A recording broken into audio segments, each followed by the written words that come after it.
Magandang araw kaibigan! Tuloy po kayo sa Felicidad's Channel. Sa mga kwento ng buhay at pag-ibig na hinalukay sa natatagong baul ni Felicidad. Pero bago po tayo magpatuloy, huwag niyo pong kalilimutan na i-like ang video, i-subscribe ang channel, at i-click ang notification bell para lagi kayong updated sa mga parating pa na upload.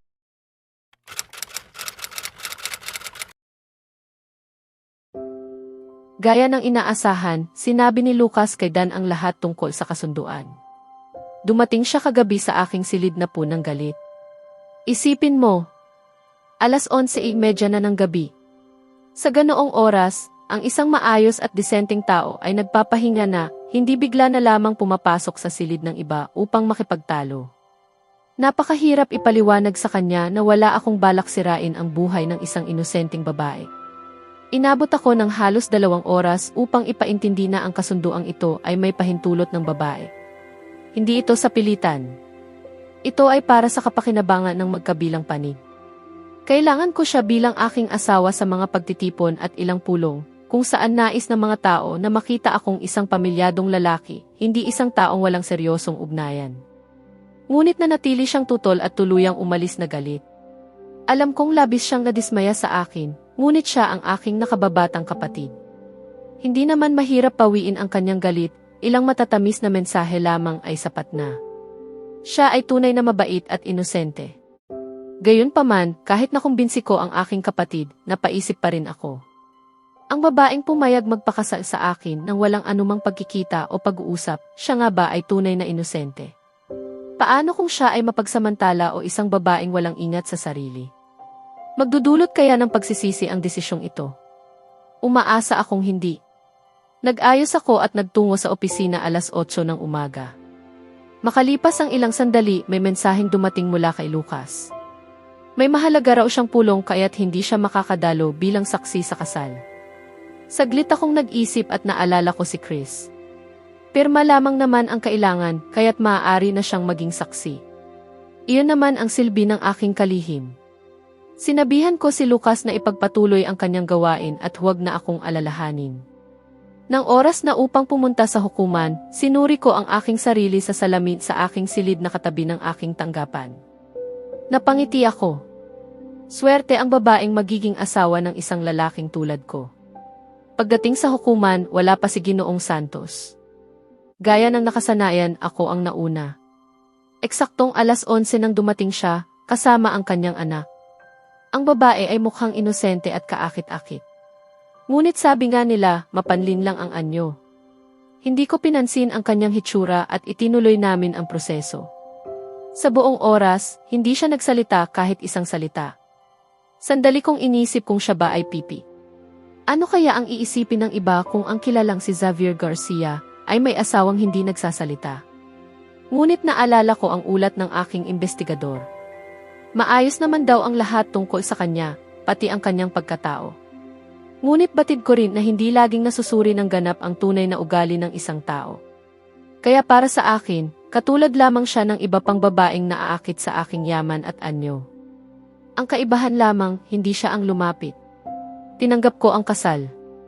Pinakiusapan ako ng kanyang ama na alagaan siya, at ako'y tumango. Sumakay kami sa sasakyan patungo sa aking mansyon, ngunit nanatiling tahimik ang buong biyahe. Pagdating namin, pinabalik ko si Chris sa opisina upang asikasuhin ang mga gawain. Samantala, tila lutang pa rin ang babae. Lumapit ako at kinatok ang bintana ng sasakyan upang magising siya sa kanyang pag-iisip. Pagkababa niya at makita ang mansyon, nanlaki ang kanyang mga mata. Tila nakakita ng isang himala. Inutusan ko siyang sumunod sa akin.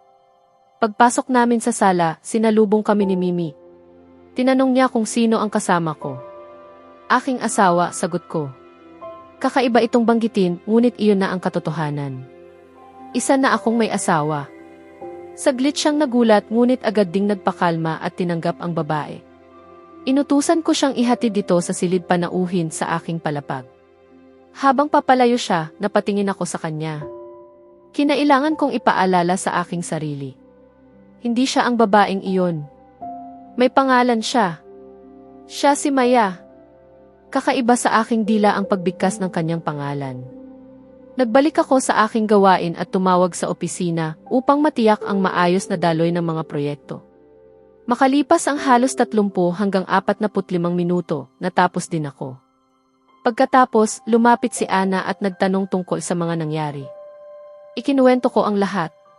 Hindi rin siya sang-ayon sa aking naging desisyon, ngunit gaya ng dati, sinuportahan niya ako at pinaalalahan ng alagaan si Maya. Maya, hindi ang babaeng iyon. Matapos ang mahabang pag-iisip, napagpasyahan kong kausapin siya. Hindi maaaring manatili kaming parang mga estranghero sa iisang bubong. Kailangan naming mag-usap ng maayos. Sa wakas, ako ay kasal na. Ngunit walang pag-ibig, walang kasiyahan, walang kapanatagan. At walang pag-asang magiging maganda ang hinaharap. Pagdating namin sa mansyon ni Ginoong Garcia, labis akong namangha sa laki at ganda nito. Sa mga pelikula ko lamang ito nakikita, ngunit ngayon ay nasa harapan ko na. Ngunit ano ang silbi ng marangyang tahanan kung wala kang kaligayahan? Naputol ang aking pag-iisip nang utusan niya akong sumunod. Pagpasok namin, isang babaeng nasa katanghaliang gulang ang sumalubong at nagtanong tungkol sa akin. Aking asawa, sagot niya. Isang kakaibang kilabot ang dumaloy sa aking katawan. Bago ito sa akin. Ngunit hindi ito nagbigay ng saya. Ipinakita niya ang aking silid. Nagpasalamat ako ng tahimik. Hindi ko kakayaning makasama sa iisang kama ang isang estranghero. Gayunpaman, hindi rin ito ginagarantyang hindi niya aangkinin ang kanyang karapatan bilang asawa. Sa aking karanasan, maraming mayayamang lalaki ang sanay na kunin ang anumang nais nila. Naputol ang aking pag-iisip nang buksan ng babae ang pintuan ng silid.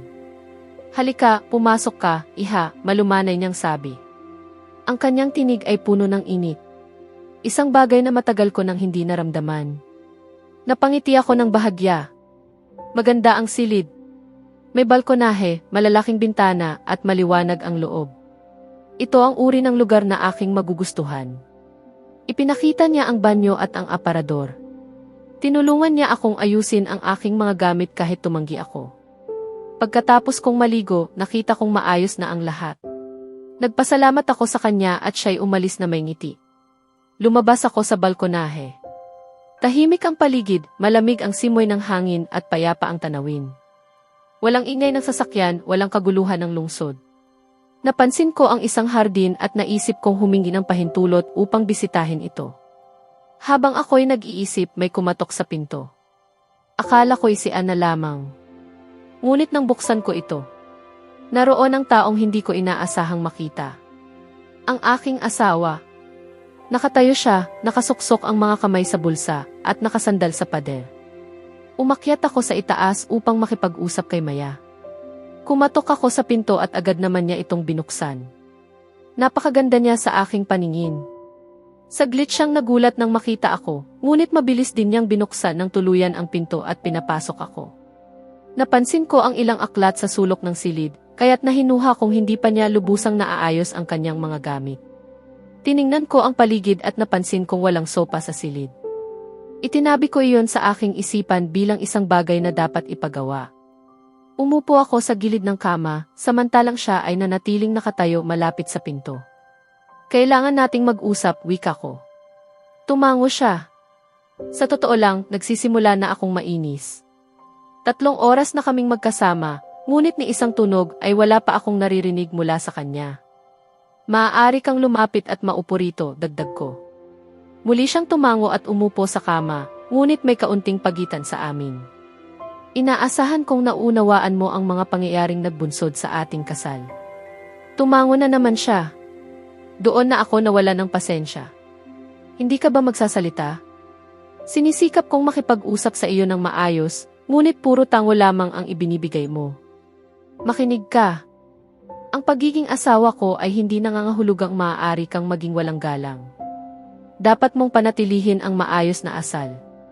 Hindi ko pahihintulutan ang anumang kawalang galang kay Ana o sa sinumang kasambahay. Naunawaan mo ba? Oh. Opo, mahina niyang tugon. Sa pagkakataong iyon ko lamang narinig ang kanyang tinig. May bahagyang pag-aatubili, ngunit malinaw na kaaya-aya ang kanyang boses. Nagbalik ako sa aking sarili at nagpatuloy. Kahit nabasa mo na ang kasunduang pinirmahan bago ang kasal, nais ko pa ring ipaalala ang ilang bagay. Hindi ka maaaring pumasok sa aking silid-aralan. Maaari kang maglibot sa mansyon ayon sa nais mo, ngunit ang aking silid at ang silid-aralan ay hindi mo maaaring pasukin. Wala akong pakialam kung nagkaroon ka man o mayroon kang kasintahan, ngunit hindi siya dapat magpakita rito. At anuman ang iyong naging pamumuhay noon, simula ngayon ay hindi ko pahihintulutan ang anumang hindi angkop na ugnayan sa loob ng aking tahanan. Kung mayroon kang personal na pangangailangan, maaari mo itong tugunan sa ibang lugar. Ngunit hindi dito. Naunawaan mo ba? Nanatili siyang tahimik. Lalong uminit ang aking ulo. Oo o hindi, Maya? Opo, muli niyang sagot. Tumayo ako at naglakad patungo sa pinto. Ngunit bago tuluyang lumabas, muli akong lumingon. Nakatitig siya sa akin at bigla siyang tumayo. Isaalang-alang mo ang huling sinabi ko bilang aking una at huling babala. Hindi magiging maganda ang kahihinatnan kung ito ilalabagin, mariin kong wika bago ako tuluyang umalis patungo sa aking opisina. Naupo ako sa kama, naguguluhan sa mga nangyari. Tinawag ba ako ni Ginoong Garcia na isang babaeng walang dangal? Nagulat ako nang makita siya sa aking pintuan. Nakaramdam ako ng takot nang sabihin niyang nais niya akong kausapin. Hindi ko man inaasahang magiging magiliw siya, hindi ko rin inasahang makarinig ng ganoong mga salita mula sa kanya. Sa sandaling itinaas niya ang kanyang tinig, natiyak kong ang buhay ko rito ay hindi nalalayo sa buhay ko noon sa aming tahanan. Marahil, sa kanilang pananaw, nang ipasa ako ng aking mga magulang sa kanya, kasama na rin doon ang karapatang husgahan ang aking pagkatao. Batid kong ito na ang aking magiging buhay, kaya't pinili kong ilihis ang aking isipan sa ibang bagay sa halip na magmukmo. Lumapit ako sa sulok kung saan inilagay ni Ana ang aking mga aklat at iba pang gamit at inayos ko ang mga ito. Inabot ako ng halos 40 minuto. Pagkaraan, napagtanto kong 2 araw na pala akong hindi kumakain ng maayos. Nabubuhay lamang ako sa tsokolate at ilang inumin tulad ng malamig na inumin at kape. Sa kabila ng lahat ng nangyari, wala akong ganang kumain. Ngunit hindi ko maaaring hayaang magutom ang aking sarili dahil lamang sa mga taong walang malasakit, kabilang na ang aking mga magulang at ngayon, maging ang aking asawa. Kaya't bumaba ako. Sumilip ako sa paligid kung naroon si Ginoong Garcia, at nang hindi ko siya makita sa sala, nakahinga ako ng maluwag. Napatingin ako sa paligid at nasilayan ang napakagarbo at elegante nilang sala. May temang ginto ito. Isang malaking sopa sa gitna, isang mesa na may maselang ukit, at mga mesa sa gilid na may magagandang florera. Hindi man ako mahilig sa mga antigong bagay, masasabi kong tunay at napakamahal ng mga ito. Habang pinagmamasdan ko ang kagandahan ng silid, tinawag ako ni Ana. Iha, may kailangan ka ba? Malumanay niyang tanong. Unti-unti na akong naaakit sa kanyang kabaitan. Opo. Medyo nagugutom na po ako, nahihiya kong tugon. Naku, Iha. Tatawagin na rin sana kita para kumain. Halika, punuin natin ang iyong sikmura, masaya niyang sabi habang inaakay ako patungo sa silid kainan. Sa totoo lang, hindi ko maipaliwanag ang kagandahan ng mansyon. Ang kusina at ang silid kainan. Lahat ay kahanga-hanga. Ang bawat sulok ay sumasalamin sa karangyaan, kaayusan at kagandahan. Ipinakita pa niya sa akin ang maliit na bar sa loob ng bahay. Ngunit hindi ito maituturing na tunay na maliit. Mayroon din silang aklatan. Nang sabihin ni Ana na maaari akong kumuha at magbasa ng anumang aklat, tila napuno ako ng labis na kagalakan. Kung may isang bagay na minamahal ko bukod sa teknolohiya, iyon ay ang mga aklat. Sila ang nagbibigay sa akin ng inspirasyon, aliw at mahahalagang aral sa buhay. Nagpa siya kong bibisitahin ang aklatan pagkatapos kumain. Dinala ako ni Ana sa hapagkainan. Nais ko lamang sana ng magaan na pagkain, ngunit naghanda siya ng masaganang handaan bilang pagtanggap sa akin. Wala man akong gana, hindi ko siya matanggihan dahil sa kanyang kabutihan. Kaya't naparami ang aking kinain. Halos pakiramdam ko'y sasabog ang aking tiyan. Dahan-dahan akong tumayo at bumalik sa aking silid. Dahil sa kabusugan, agad na nanghina ang aking katawan. Pagkahiga ko sa kama, hindi nagtagal ay nakatulog ako. Sa susunod na kabanata, Mas lalalim ang tensyon sa pagitan ni Maya at Xavier habang unti-unti nilang kinikilala ang isa't isa sa ilalim ng iisang bubong. Maaari ring masilip ang tunay na dahilan sa likod ng katahimikan ni Maya at ang mga lihim na unti-unting mabubunyag. Kaya abangan natin